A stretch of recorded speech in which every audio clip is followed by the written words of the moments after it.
This is the Flight Club. Hi guys! Kami po pala uli ang The Flight Club. Nandito po kami ngayon sa Aris Aviation. Kasama namin si Sir John Reca.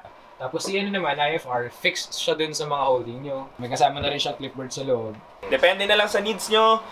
Diba, ikaw ano bang kailangan mo doon? Kailangan ko iPad. Okay, so now naman, magsa-start naman tayo sa flight computer. So ito, kailangan din to sa ground school talaga. Pero i-discuss na din natin yung flight plotters and navigational aids nila. Let's start with the basic kung ano yung pinakailangan ng estudyante. Meron kami ESA na E6B flight computer. Metal yan pareho, so durable. Siyempre, mas mahal siya. So starting price niya is 2,700. Tapos yung color-coded naman is 2,850. Ngayon, may mas murang version yan, which is yung paper. Dito sa amin kasi, you have a lot of options.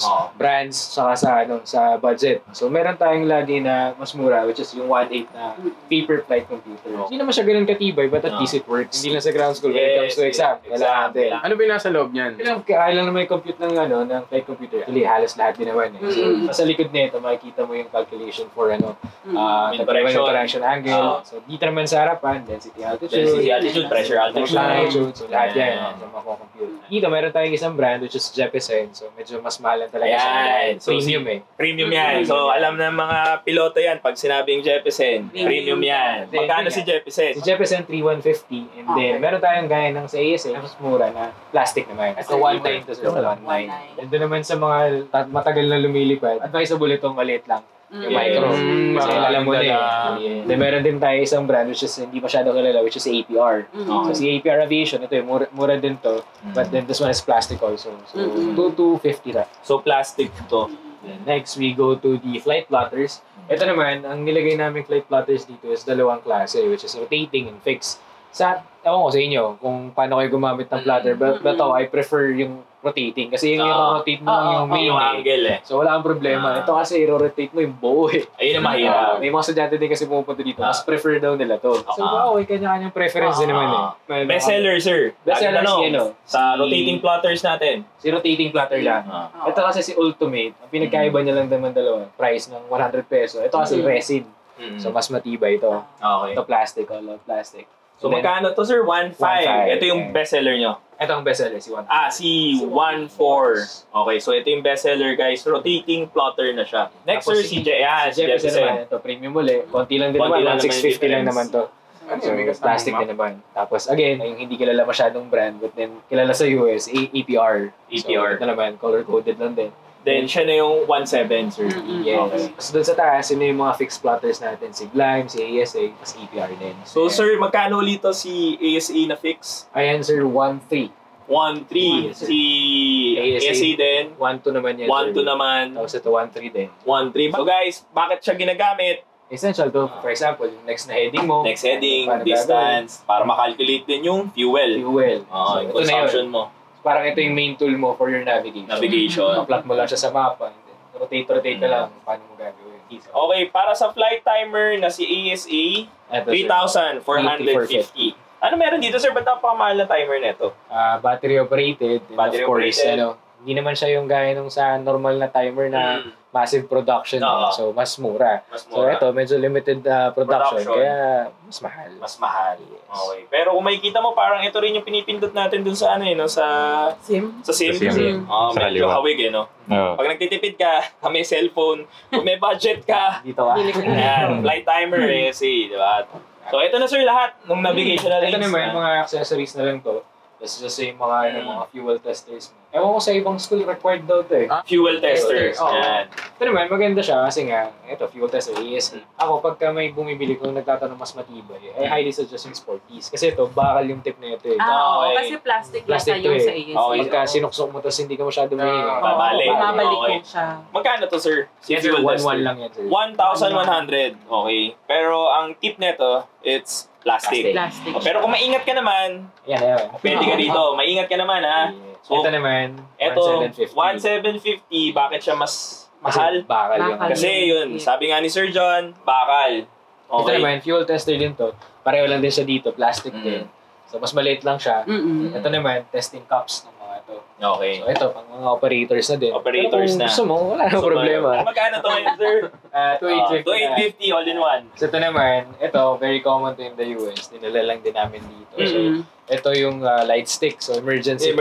No? Yes. Para mas kita ka Mm. in case of emergency. Yes, correct. Okay to guys. Pero ayaw naman natin even kahit sino piloto, ayaw natin ng... Pero at least prepared ka. Ayaw natin ng anything na emergency. Pero kaya nga siya emergency, at least meron ka ng mga ganitong essential na mas madali kang makita if kailangan mo ng rescue or may gusto kang makita na lugar. Balihin mo lang. So, balihin mo lang, ilaw na. Kasi ito, kumuha si Capares na ito. Kasi recently, di ba, marami na crash recently, lately. Kasi yung iba, ang tagal bago mahal. So, syempre, you need light as well pagka pinabayaan. Usually, paggabi, wala tayong makita yan. Ito, sobrang noticeable. Gano'ng Ito, color green. Ayun nga, sir, gano'ng malakatagal to? Sir, around more than 24 hours na kaya. Talaga? Yes, sir. So, yung iba, binibili. Actually, mga bumibili din ito. May mga airliner din bumibili. So, mga estudyante. Very common siya sa sa mga Genab. So, nilalagay nila sa mga bag nila. 2, 3. So, good to have How much yan, sir? 3,000 pesos. 300 lang to, sir. 300. Sorry guys. 300 pesos. So guys, ngayon recap lang tayo. Tapos na natin discuss yung flight plotters, flight computers, keyboards. So, yun nandito na tayo ngayon sa pinakamahal at pinaka-importanting dinadala natin sa lipad. During flight. Kasi bakit? Kasi importante yung communication. Hindi lang sa lipad. Pag sa totoo relationship. Wala kayong communication, di ba? GG. Importante lagi sa flying natin is yung safety first. So, si headset kasi hindi naman siya basta-basta na headset lang na nabibili sa gilid-gilid. Yes. Sa aviation headset, crafted siya with precision and of course, yung materials niya, very different from normal headsets lang.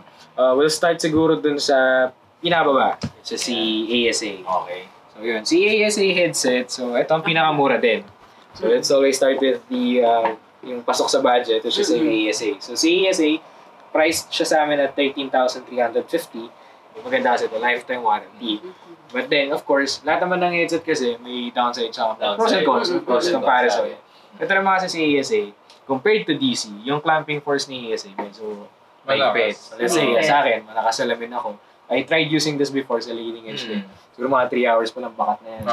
Ito yung pinapahiram nila di ba? Yes, ito rin din yung nasa pilot kit, alam ko And then, ano din siya, stereo. So, left and right adjustable. And then, yung headpad niya, compared to DC. Sa DC kasi, tela na. Dito kasi, siya, leather na may feelers lang siya sa loob. So, kunyari ako, sir, yung mga future buyers natin, sa Harris Aviation, let's say nag-purchase ako ng ASA, then nagkaroon ng problema. So, dito nila pwede dalhin yan. Dali mo dito pwede. Tapos, ang kagandahan pa sa amin sa Harris, we have a sister company sa taas. Si Harris din naman yung owner. Si Advanced Aviation Solutions. So, we repair headsets as well. Sa Philippines, alam ko kami lahat na nag-operate. Kahit sila lang. Ayun. So, guys, if meron kayong problem, kahit hindi sa inyo binili, kahit hindi sa inyo binili. Ayun, guys, ito pinakamaganda doon kahit hindi sa kanila binili, meron silang shop sa taas. Sir, anong pangalan? Pa-promote na rin natin. Advanced Aviation Solutions. Advanced Aviation Solutions.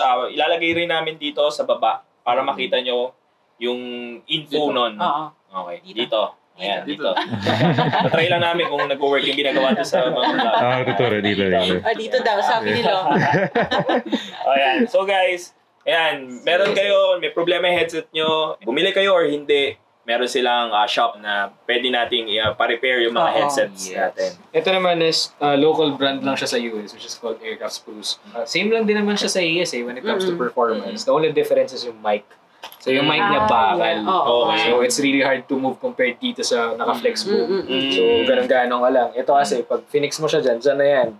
So wala ka masyadong option. The price is almost the same. Ito nasa 14 lang naman to. Mas mahal pa. Mas mahal pa. Going here, ito yung headset namin na blue. Ito yung may color, which is called Sigtronics. Sigtronics, kilala siya sa producer siya ng mga intercom. Sigtronics, price siya at 14,850. 14,850. So wala naman siya pinagkaiba dun sa the rest. When it comes to weight, ito, mas maganda compared dun sa dalawa. So let's go with David Clark naman. Yung pinakasikat. Ito, pinakasikat. Lagi nakikita sa movies yan, sa helicopter, yung kulay green. Let's start with the H1030. Siya yung entry level ng DC. This is priced at 26,500.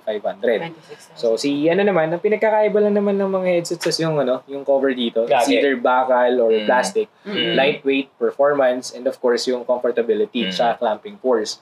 So let's move on to 13.4, which is yun yung wala kami. 13.4. So si 13.4, ang difference lang naman ng headsets dito sa side na to. This one is already mono. Sila mono, yung adjust nila is all at once. So pag adjust mo yung volume, isahan yan. Si stereo naman, ang pinagkaiba niya is left and right. Okay. So you adjust the volume, left and right din.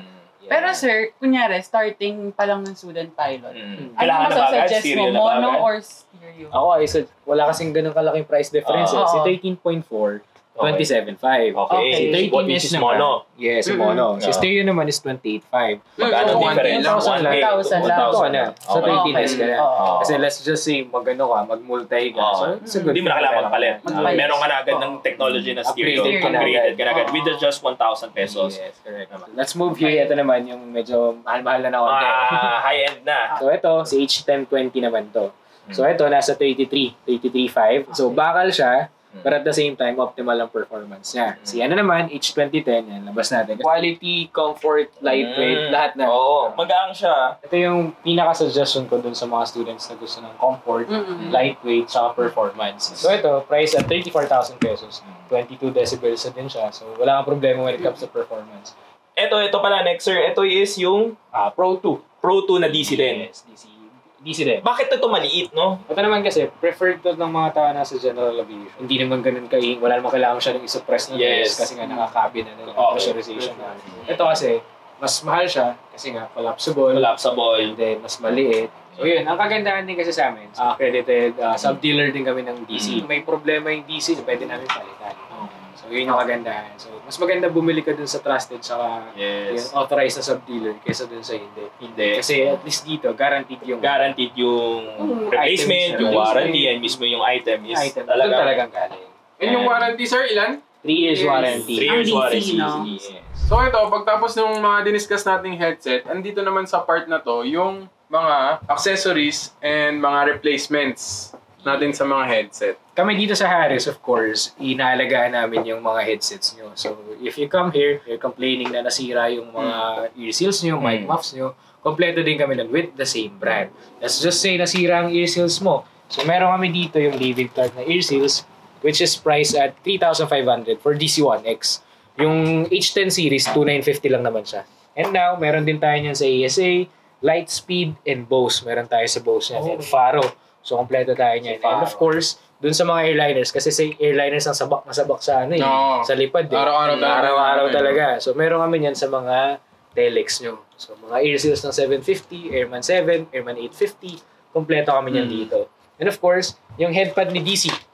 Yan, meron din tayo niyan. Napapalitan din pala yun. Yes. Kasi naghihimol-mol no? Yes, naghihimol yan. Dahil pag matagal na hindi nalabas sa bag, yan yun yung tendency niya. Meron din naman kami dito yung, bago tong dalawang products na to. So, ito yung tinatawag nating ear covers and mic covers. So, ito kasi nalalabahan. Pareho na ito. So, for example, si mic muff mo, marami kayong gumagamit ng mic, ng headphones. Palitan lang. Ito lang. Tapos, dito naman tayo sa taas.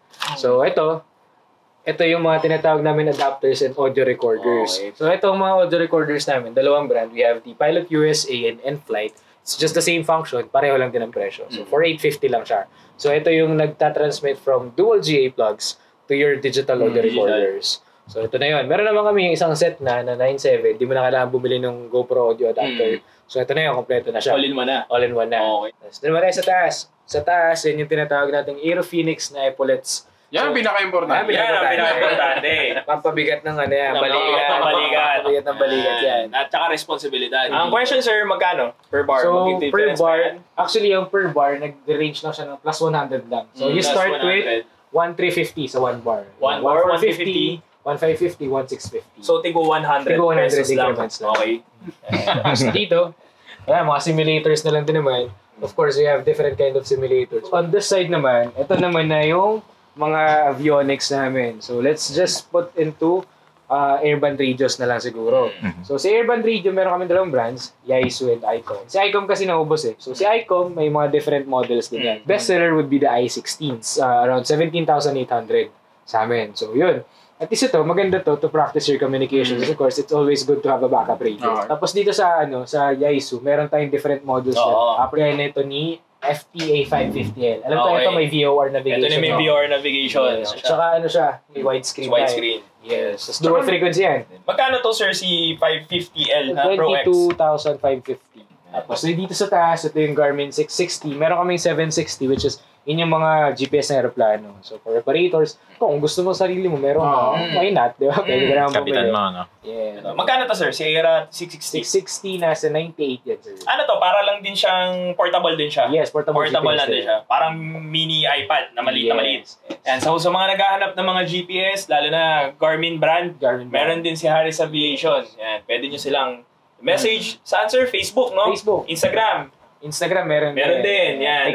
TikTok meron din. Lazada, Shopee, meron din yan. Pero mas active yata kayo sir sa Facebook. No? So, yan. Message nyo lang sila Sir John. Yan, makakausap niya Sir John ng Harris Aviation para sa mga kailangan nyo.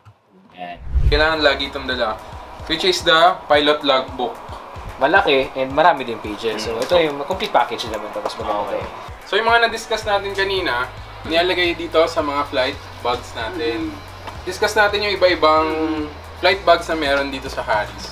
So, kagandahan dito is you can fit in your headset. Ito, maganda to kasi ito yung bestseller eh. Actually, yung benta to sa mga students. So, tanungin ko lang ulit kung ano yung mga different modes of payment.